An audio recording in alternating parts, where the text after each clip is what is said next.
அன்பு பக்தர்களுக்கு வணக்கம். அம்மாவுடைய பிறந்தநாள்.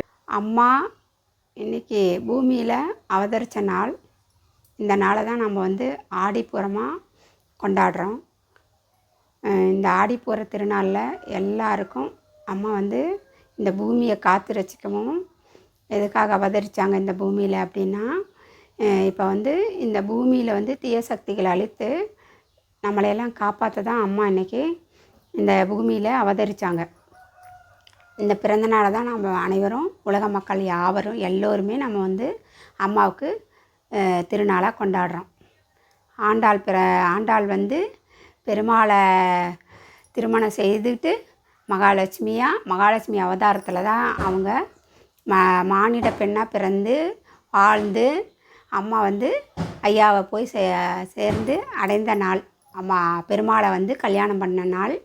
மானிட பெண்ணாக பிறந்து அப்பாவையே நாராயணமூர்த்தியவே மனசில் நினச்சி கல்யாணம் செஞ்சுக்கிட்டால் பெருமாளை தான் பண்ணிக்குவேன் அப்படின்னு அவங்க அப்பாட்ட சொல்லி அப்படி வாழ்ந்துக்கிட்டு இருந்தாங்க. மகாலட்சுமி அம்மா தான் மானிட பெண்ணாக பிறந்து இந்த பூமியில் அவதரித்து வளர்ந்தாங்க. பெருமாளை கல்யாணம் செய்துக்கிட்டாங்க.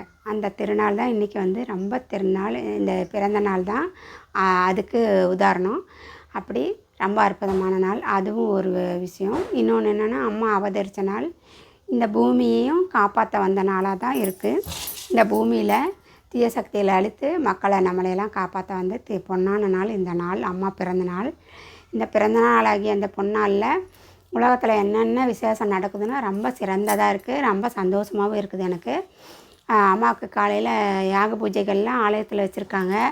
அதெல்லாம் ரொம்ப பார்க்குறதுக்கு நானே அதில் கலந்துக்கிட்டதா இப்போ நினைக்கிறேன். இன்றைக்கி என்னால் கலந்துக்க முடியல. நம்ம ஊரில் கூட யாக பூஜை நடக்குது, திருவிளக்கு பூஜை எல்லாம் நடக்குது. மக்களோட மக்களாக 1000 கோடி மக்கள் முன்னால் நம்மளும் விளக்கு பூஜையில் கலந்துக்கணும்னு மனசில் எண்ணம் இருக்குது, ஆசை இருக்குது தான். இருந்தாலும் அம்மாவுக்கு பூஜை பண்ணணும், அம்மாவுக்கும் நம்ம திருவிழா நடத்தணும் இல்லையா. ஏன் நான் ஒருத்தியே இருந்தாலும் ஒருத்தி திருவிளக்கு பூஜை பண்ணாலும், ஒருத்தி அம்மாவுக்கு நானே பூஜை பண்ணாலும் 1000 பேர் பண்ணதுக்கு சமமாக நான் நினச்சி நம்ம கோயிலில் அம்மாவுக்கு திருவிழா பூஜை நடத்திட்டுருக்கேன். என்னால் முடிஞ்ச அளவுக்கு. இன்றைக்கி சொல்லப்போனால் என்ன தெரியுமா நடந்துச்சு, என்றைக்கும் அம்மாவுக்கு 500 ரூபா செலவு பண்ணுற அளவுக்கு, 1000 ரூபா செலவு பண்ணுற அளவுக்கு சிறப்பாக பூஜை பண்ணுறேன். 500 ரூபா என்கிட்ட இருக்கும். இன்றைக்கி ஒரு 100 ரூபா கிடையாது. ஒரு 100 ரூபா ஒரு தேங்காய் பழம் வாங்க கூட என்கிட்ட காசு இல்லை. ஆனால் அம்மா காலையில் யோசித்து பார்த்தேன், அம்மா என்னம்மா இன்றைக்கி பிறந்த நாள், ஆனால் ஒரு தேங்காய் பழம் வாங்க, வெத்தலை பாக்கு தேங்காய் பழம் வாங்க கூட என்கிட்ட காசு இல்லாமல் இப்படி என்னை நைட்டு யோசிச்சுக்கிட்டு ரொம்ப கவலைப்பட்டேன். அப்போ தான் திடீர்னு எனக்கு ஞாபகம் வந்துச்சு. ரொம்ப கவலைப்பட்டு கண்ணில் தண்ணி வராத குறை தான். அப்படி கவலைப்பட்டேன். ரொம்ப பிரசாதமெல்லாம் நல்லா செஞ்சு அம்மாவுக்கு எல்லாம் நல்லா சீரும் சிறப்புமாக செஞ்சு, மல்லிகைப்பூ மாலை, ரோஜாப்பூ மாலை, அப்படியே அம்மாவுக்கு சிறப்பாக மாலைலாம் அணிஞ்சு சீரும் சிறப்புமாக அம்மாவுக்கு நைவேத்தியம் பண்ணணும், அப்படி பூஜை பண்ணணும்னு மனசார உளமாற நினச்சா எனக்கு நேற்றுக்கு காசு இல்லை இன்றைக்கி பூஜை பண்ணுறதுக்கு. திடீர்னு யோசனை உண்டியில் அம்மாவுக்காக தினம் 5 ரூபாயோ 10 ரூபாயோ என்னால் முடிஞ்சதை நான் அம்மாவுக்கு காசு சேர்த்து வச்சிட்ருக்கேன். அந்த காசை இன்றைக்கி உண்டியிலேருந்து எடுத்து அம்மாவுக்கு வெத்தலை பாக்கு பழம், பொங்கல் எல்லாம் செஞ்சு பூ வாங்கி வளையல் மாலை, அழகாக வளையல் மாலை கோர்த்து அம்மாவுக்கு மல்லிகைப்பூ வாங்கணுன்னு ரொம்ப ஆசைப்பட்டேன். மல்லிகைப்பூ மாலை பெரிய மாலையாக போடணுன்னு எனக்கு மனசார இன்றைக்கி ஆசை இருந்துச்சு. இருந்தாலும் ஒரு முளை மல்லிகைப்பூவும் பூ வாங்கி அம்மாவுக்கு மஞ்சள் நிற பூவும் அம்மாவுக்கு ரொம்ப பிடிக்கும் இல்லையா. மாலை பெரிய மாலையாக போட்டதாக நினச்சி என்னால் முடிஞ்ச அளவுக்கு அம்மாவுக்கு நல்லா மன நிறைவாக இன்றைக்கி பூஜை பண்ணியிருக்கேன். ரொம்ப சந்தோஷமாக இருக்குது.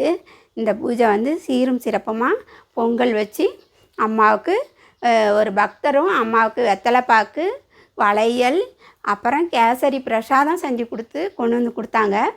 அதுக்கு ரொம்ப ரொம்ப அவங்களுக்கும் நான் நன்றி சொல்லணும். நான் எதிர்பார்க்காத ஒரு விஷயம். அம்மாவுக்கு பக்தர் கொடுத்தது எனக்கு ரொம்ப ரொம்ப சந்தோஷமாக இருந்தது. ரொம்ப நிறைவாகவும் இருந்துச்சு. அம்மாவுக்கு சீரும் சிறப்புமாக இன்றைக்கி செல்வாக்காக பூஜை பண்ணிட்டேன். எல்லாருக்கும் அம்மாவுடைய பிறந்தநாள் வாழ்த்துக்கள். எனக்கு இந்த மாதிரி அதிசயம் நடந்தது போல் எல்லாருக்கும் அதிசயம் நடக்கணும்னு நான் வேண்டிக்கிறேன் அம்மாவை. உங்களுக்கு மனமார ஆசீர்வாதம் பண்ணி வாழ்த்துறேன்.